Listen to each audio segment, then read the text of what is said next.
ഞങ്ങൾ സമരത്തിന് പോകുക, അതും അങ്ങ് ഡൽഹിയിൽ. നിങ്ങൾ പോരുന്നോ? അല്ല, കേന്ദ്ര സർക്കാർ ഞങ്ങളുടെ ശത്രു മാത്രമല്ലല്ലോ, നിങ്ങളുടെയും ശത്രുവല്ലേ. പറയുന്നത് കേരളത്തിലെ LDF UDFിനോടാണ്.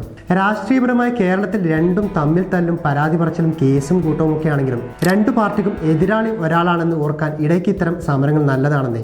പ്രത്യേകിച്ച് ലോക്സഭാ തെരഞ്ഞെടുപ്പ് അടുത്തിരിക്കുന്ന ഘട്ടത്തിൽ കേരളത്തോടുള്ള കേന്ദ്രത്തിന്റെ അവഗണനയിൽ പ്രതിഷേധിച്ച് ഡൽഹിയിൽ ഫെബ്രുവരി 8-നാണ് LDF സമരം ചെയ്യുന്നത്. മുഖ്യമന്ത്രിയും മന്ത്രിമാരും സമരത്തിൽ പങ്കെടുക്കും.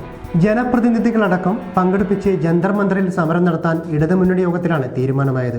കേരള ഹൗസിൽ നിന്ന് രാവിലെ 11:30 ജാഥ ജന്തർ മന്ദിറിലേക്ക് തിരിക്കും. ഇന്ത്യ മുന്നണിയിലെ കക്ഷി നേതാക്കളെയും എല്ലാ മുഖ്യമന്ത്രിമാരെയും സമരത്തിന് ക്ഷണിച്ചിട്ടുണ്ട്. BJP മുഖ്യമന്ത്രിമാർക്കും സമരത്തിന് ക്ഷണിച്ച് കത്ത് നൽകും.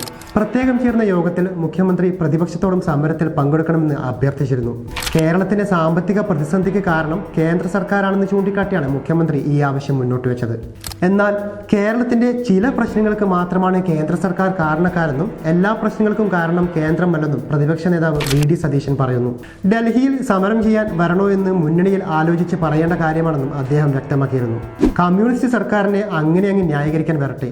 സർക്കാരിന്റെ ധൂർത്തും കൃത്യമായി നികുതി പിരിച്ചെടുക്കാത്തതുമാണ് സാമ്പത്തിക പ്രതിസന്ധിക്ക് കാരണമെന്നാണ് പ്രതിപക്ഷ നേതാവ് പറയുന്നത്.